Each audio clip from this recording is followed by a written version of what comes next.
ಚಿಂತೆ ಇಲ್ದವ್ರಿಗೆ ಸಂತೆಯಲ್ಲೂ ನಿದ್ದೆ ಅಂತೆ. ಏನಾಗಿದೆ ಅಂತ ಗೊತ್ತಿಲ್ಲ.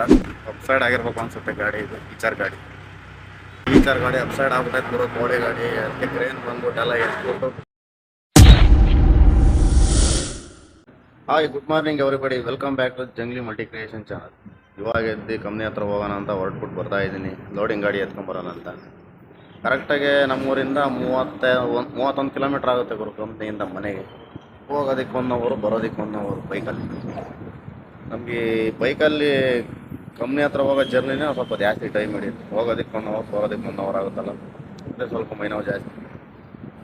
ಈ ದೊಡ್ಡ ಗಾಡೀಲಿ ಟ್ರಕ್ಗಳು ಓಡಿಸ್ಬಿಡ್ಬೋದು, ಈ 2 ವೀಲರ್ ಓಡಿಸೋದು ತುಂಬ ಮೈನೋವು ಕೆಲಸ. ಅದು heavy back pain. Daily 60 kilometre 2 ವೀಲರಲ್ಲಿ ಓಡಾಡಬೇಕು ಅಂದರೆ ಸುಮ್ಮನೆ. ಬನ್ನಿ ಹೋಗೋಣ ಕಂಪ್ನಿ ಕಡೆ. ನಮ್ಮ ಡ್ರೈವರ್ ಇಷ್ಟೊತ್ತಾದರೂ ಬಂದಿಲ್ವಲ್ಲ ಅಂತ ನನ್ನ ಗಾಡಿ ನನಗೋಸ್ಕರನೇ ವೆಯ್ಟ್ ಮಾಡೋ ಥರ ಕಾಣ್ತಾ ಇದೆ.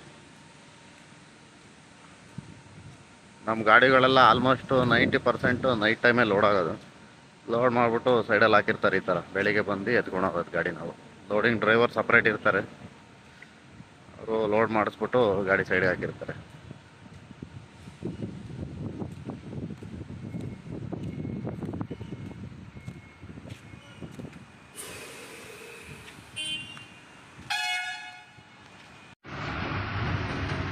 ನಮ್ಮ ಗಾಡಿಲಂತೂ ಹೆವಿ ಧೂಳು ತುಂಬ್ಕೊಂಬಿಟ್ಟೈತೆ ಗುರು. ಎಲ್ಲ ಕ್ಲೀನ್ ಮಾಡ್ಬೇಕು ಒಂದ್ಸಲ. ಎಲ್ಲ ತೊಳೆದ್ಬಿಡ್ಬೇಕು ಗಾಡಿ ಪೂರ್ತಿ. ಎಲ್ಲಿ ನೋಡಿದ್ರು ಧೂಳೆ. ಕ್ಲೀನ್ ಮಾಡ್ತಾ ಇರ್ತೀವಿ ಆಲ್ಮೋಸ್ಟು, ಆದರೂ ಧೂಳೆ. ಈ ಫಾರಮ್ಗಳಲ್ಲಿ ಇಲ್ಲಿ ಕೆಳಗಡೆ ಹಿಡಿತೀವಲ್ಲ, ಚಪ್ಪಲಿಗೆ ಅಂಟ್ಕೊಂಡಿರೋ ಧೂಳೆಲ್ಲ ಬಂದು ಗಾಡಿಲೇ ತುಂಬ್ಕೊಂಬಿಡೋದು. ಮುಂದೆ ಏನಿಲ್ಲ, ಗಾಡಿ ಸ್ಟಾರ್ಟ್ ಮಾಡ್ಕೊಂಡು ಹೊರಡ್ತಾ ಇರೋದು.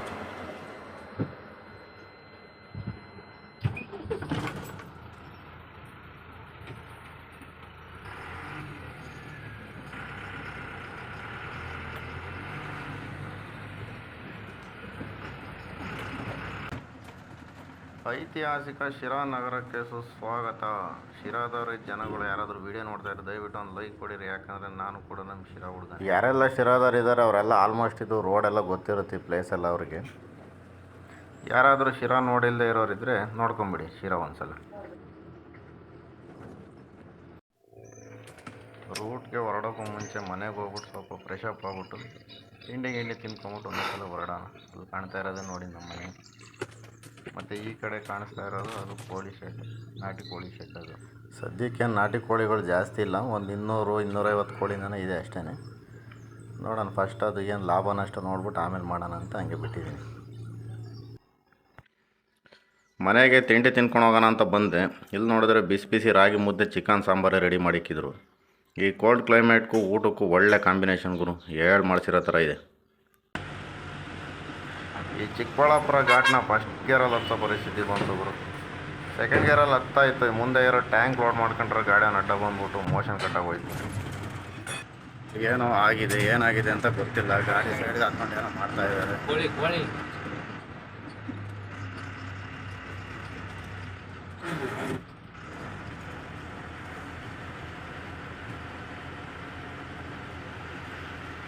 ಏನಾಗಿದೆ ಅಂತ ಗೊತ್ತಿಲ್ಲ. ಕೋಳಿ ಜಾಲರೆಲ್ಲ ಕೆಳಗಡೆ ಇಳಿಸಿದ್ದಾರೆ. ಅಪ್ಸೈಡ್ ಆಗಿರ್ಬೇಕು ಅನ್ಸುತ್ತೆ ಗಾಡಿ. ಇದು ಈಚರ್ ಗಾಡಿ.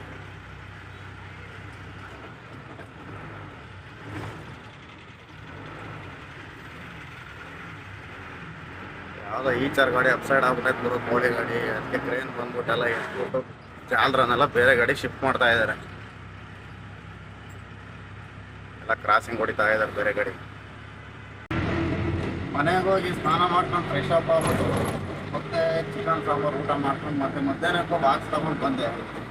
ಇವಾಗೆಲ್ಲ ಹೋಟೆಲೆಲ್ಲ ತಿನ್ನಲ್ಲ. ಮುಂಚೆ ಎಲ್ಲ ಲಾಂಗ್ ಗಾಡಿ ಹೊಡಿಬೇಕಾದ್ರೆ ಬರೀ ಹೋಟೆಲ್ ಊಟನೇ ತಿಂದು ಆರೋಗ್ಯ ಎಲ್ಲ ಹದಗೆಟ್ಟೋಗ್ಬಿಟ್ಟು 2 ಸಲ ಅಡ್ಮಿಟ್ ಬೇರೆ ಆಗ್ಬಿಟ್ಟಿದ್ದೆ ಹಾಸ್ಪಿಟ್ಲಿಗೆ. ಆಗ್ಬಿಟ್ಟು ಇವಾಗ ಹೋಟೆಲ್ ಊಟ ಎಲ್ಲ ತಿನ್ನೋಕ್ಕೋಗಲ್ಲ. ಇವಾಗ ಏನಿದ್ರು ಮೇನ್ ಪ್ರಿಯಾರಿಟಿ ಬಂದ್ಬಿಟ್ಟು homely food, no hotel food. ಏನಂತೀರ, ಕರೆಕ್ಟ್ ಅಲ್ವಾ? ಮನೆ ಊಟ ತಿನ್ನೋದು ಚೆನ್ನಾಗಿರ್ಬೋದು. ಚಿಂತೆ ಇಲ್ದವ್ರಿಗೆ ಸಂತೆಯಲ್ಲೂ ನಿದ್ದೆ ಅಂತೆ. ನೋಡಿ ಮಣ್ಣವ್ರು ಎಷ್ಟು ಚೆನ್ನಾಗಿ ನಿದ್ದೆ ಹೊಡಿತಾ ಇದ್ದಾರೆ. ಎಲ್ಲದಕ್ಕೂ ಕೇಳ್ಬಿಟ್ಟು ಪಡ್ಕೊಂಬಂದಿರ್ಬೇಕು ಅಂತಾರಲ್ಲ, ಆ ಥರ. ಚಿಕ್ಕಬಳ್ಳಾಪುರ ಟು ಚಿಂತಾಮಣಿ ದಾರಿನೇ ಸಾಗಲ್ಲ ಬರೋದು ಇಲ್ಲಿ. ಯಾಕಂದರೆ ರೋಡ್ ಸಿಕ್ಕೋದು ವೆಹಿಕಲ್ಗಳು ಜಾಸ್ತಿ. ರಾಜಧಾನಿ ಪಕ್ಕದಲ್ಲಿರೋ ಊರುಗಳಿವೆ ಎಲ್ಲ ರೋಡ್ಗಳು ಡಬಲ್ ರೋಡ್ಗಳು ಇರಬೇಕು ನೋಡ್ಕೊಂಡು. ನೋಡಿದ್ರೆ ಬರೀ ಸಿಂಗಲ್ ರೋಡ್, ದಾರಿನೇ ಸಾಗಲ್ಲ, ಆ ಥರ ಮಾಡ್ಕೊಂಡು ಕುಡಿತಿದ್ದಾರೆ.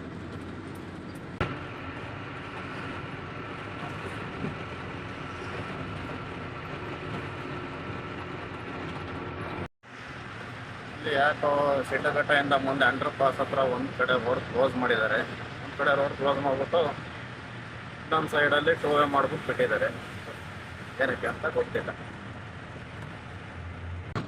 ಮೊದಲನೇ ಫಾರಮ್ಗೆ ರೀಚ್ ಆಗಬೇಕು 2:30 ಟೈಮ್ ಕರೆಕ್ಟಾಗಿ ಎಕ್ಸಾಕ್ಟಾಗಿ. ಖಾಲಿ ಮಾಡ್ಕೊಂಡು ಮುಂದೆ ಹೋಗ್ಬೇಕು. ಇಲ್ಲೊಂದು 100 ಬ್ಯಾಗ್ ಇದೆ, ಖಾಲಿ ಮಾಡ್ಬಿಟ್ಟು ಇಲ್ಲಿಂದ ಒಂದು 25 ಕಿಲೋಮೀಟ್ರ್ ದೂರ ಹೋಗ್ಬೇಕು.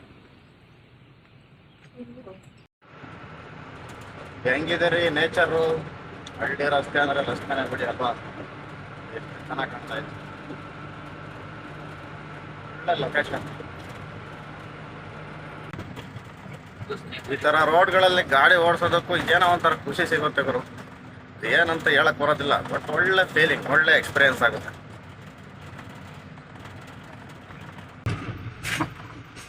ಯಾವುದಿದು ಹೆಸಗಲ ಹಳ್ಳಿ.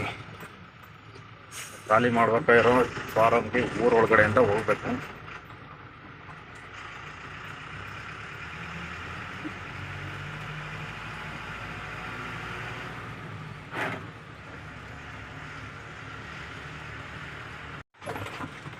ಯಾವುದಾದ್ರೂ ಊರುಗಳಲ್ಲಿ ಹೋಗ್ಬೇಕಾದ್ರೆ ಸ್ವಲ್ಪ ಹುಷಾರಾಗಿ ಹೋಗ್ಬೇಕು. ನೋಡಿ, ಆ ಕಡೆನೂ ಮನೆ, ಈ ಕಡೆನೂ ಮನೆ, ಎಲ್ಲ ಮನೆ ಲೆಂಟುಗಳೆಲ್ಲ ರೋಡ್ಗೆ ಬಂದ್ಬಿಟ್ಟಿರ್ತವೆ. ಸ್ವಲ್ಪ ನೋಡ್ಕೊಂತ ಹುಷಾರಾಗಿ ಹೋಗ್ಬೇಕು. ಆ ಥರ ಬೀಳಿದೆ.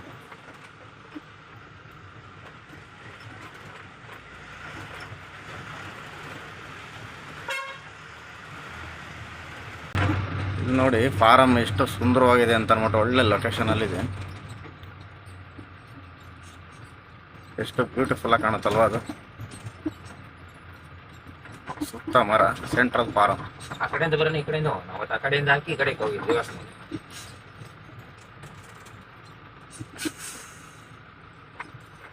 ಇದೇ ಫಾರಮಲ್ಲಿ ಖಾಲಿ ಮಾಡ್ಬೇಕಿರೋದು. ರಿವರ್ಸ್ ಹಾಕ್ಬಿಟ್ಟು ಖಾಲಿ ಮಾಡ್ಕೊಂಡು ಹೋಗೋಣ. ಫಸ್ಟ್ ಈ ಕಡೆಯಿಂದ ಹೋಗೋಣ, ತೆಗಿಯೋದು. ಓಪನ್ ಮಾಡಿ ಇಲ್ಲಿ. ಹಾಂ, ಅದ್ಯಾವುದೋ ಪ್ಲಾಸ್ಟಿಕ್ ಐತಲ್ಲ, ಅದನ್ನ ತೆಗಿ, ಒಳಗೆ ಕೊಡಿ. ಇದ್ರು ಫೈನಲ್ಲಿ ಸೆಕೆಂಡ್ ಪಾಯಿಂಟ್ ರೀಚ್ ಆದ್ವಿ. ಹೆಸಗ್ಲಹಳ್ಳಿ ಅಂತ ಊರ ಹೆಸರು ಬಂದ್ಬಿಟ್ಟು, ಫಾರಮ್ ನೇಮ್ ಬಂದ್ಬಿಟ್ಟು ಶಿವಕುಮಾರ್ ಅಂತೇಳಿ. ಯಾರಾದರೂ ಹೆಸಗ್ಲಹಳ್ಳಿ ಅವರು ವಿಡಿಯೋ ನೋಡ್ತಾ ಇದ್ರೆ ಹೊಡಿಗುರು ಒಂದು ಲೈಕು. ಯಾಕೆ ಹಿಂದೆ ಮುಂದೆ ನೋಡ್ತಿದ್ಯಾ?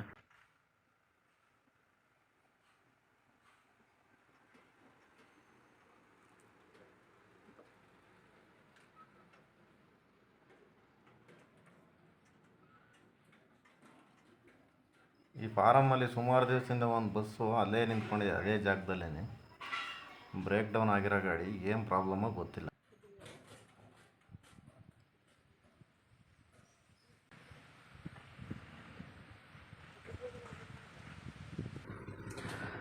ಇಲ್ಲಿ ಗಾಡಿ ಎಲ್ಲ ಖಾಲಿ ಆಯಿತು. ಖಾಲಿ ಆದಮೇಲೆ ಯಾರೋ ಒಬ್ಬರು ಲೇಡೀಸು ಪಾಪ ಫಾರಮಲ್ಲಿರೋರು ಮಾವಿನ ಹಣ್ಣು ಕೊಟ್ಟರು ತಿನ್ನಲಿ ಅಂತ ಅಂದ್ಬಿಟ್ಟು. ಪಾಪ ತುಂಬ ದೂರದಿಂದ ಬರ್ತಾರೆ ಡ್ರೈವರ್ಗಳು, ತಿನ್ನಲಿ ಅಂತ ಅಂದ್ಬಿಟ್ಟು ಕೊಟ್ಟಿದ್ದಾರೆ. ಖಾಲಿ ಆಯ್ತು ಗುರು, ಇನ್ನೇನು ಹೊರಡೋ ಸಮಯ. ಈಗ ಅಪ್ ಆ್ಯಂಡ್ ಡೌನು 405 ಕಿಲೋಮೀಟ್ರ್ ಆಗುತ್ತೆ. ಇಲ್ಲಿಂದ ನಮ್ಮ ಕಂಪ್ನಿಯಿಂದ ಇಲ್ಲಿ ಬಂದು ಖಾಲಿ ಮಾಡಿ ಮತ್ತು ರಿಟರ್ನ್ ಕಂಪ್ನಿ ಹೋಗೋ ಅಷ್ಟೊತ್ತಿಗೆ 450 ಕಿಲೋಮೀಟ್ರ್ ಆಗುತ್ತೆ ಒನ್ ಡೇ.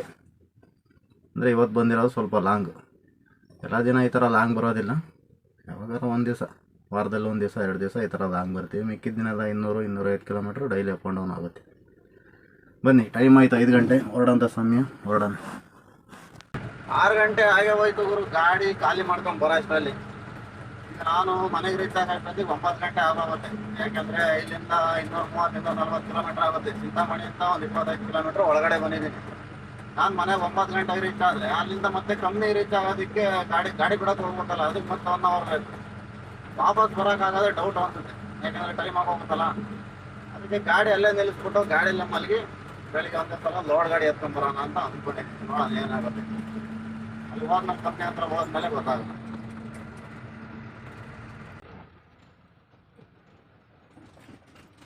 ಫೈನಲ್ಲಿ ಕಂಪ್ನಿ ಹತ್ರ ರೀಚ್ ಆದೆ ಗುರು. ರೀಚ್ ಆಗೋ ಅಷ್ಟೊತ್ತಿಗೆ 11:30 ಆಗೋಯ್ತು.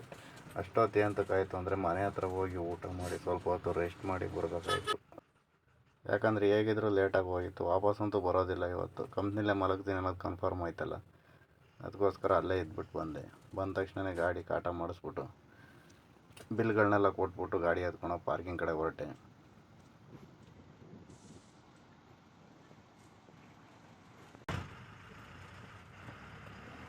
ಇದೆಲ್ಲ ನಮ್ಮ ಕಂಪ್ನಿ ಗಾಡಿಗಳು. ಇದೆಲ್ಲ ಖಾಲಿ ಮಾಡ್ಕೊಂಬಂದು ಗಾಡಿ ತೊಗೊಂಬಂದು ಪಾರ್ಕಿಂಗ್ ಹಾಕ್ಬಿಟ್ಟು ಮನೆಗೆ ಹೋಗಿರ್ತಾರೆ. ನಂದು ಬರೋದೇ ಲೇಟಾಗಿ ಹೋಯ್ತು, ಅದಕ್ಕೋಸ್ಕರ ಇಲ್ಲೇ ಆಲ್ಟಿಂಗ್. Okay friends, thank you for watching. ಯಾರೆಲ್ಲ ಮೊದಲನೇ ಸರಿ ವೀಡಿಯೋ ನೋಡ್ತಿದ್ದೀರ ಅವರೆಲ್ಲ ದಯವಿಟ್ಟು ಚಾನಲ್ನ ಸಬ್ಸ್ಕ್ರೈಬ್ ಮಾಡ್ಕೊಳ್ಳಿ. ಮತ್ತು ಯಾರೆಲ್ಲ ಸಬ್ಸ್ಕ್ರೈಬ್ ಮಾಡ್ಕೊಂಡಿದ್ದೀರ ಅವರೆಲ್ಲ ಲೈಕ್ ಕೊಟ್ಟು ಶೇರ್ ಮಾಡೋದನ್ನು ಮರಿಬೇಡಿ ಅಂತ ಹೇಳ್ತಾ ವೀಡಿಯೋ ಎಂಡ್ ಮಾಡೋಣ. ಮತ್ತು ಹೊಸ ವೀಡಿಯೋದೊಂದಿಗೆ ಮತ್ತೆ ನಾಳೆ ಸಿಗೋಣ.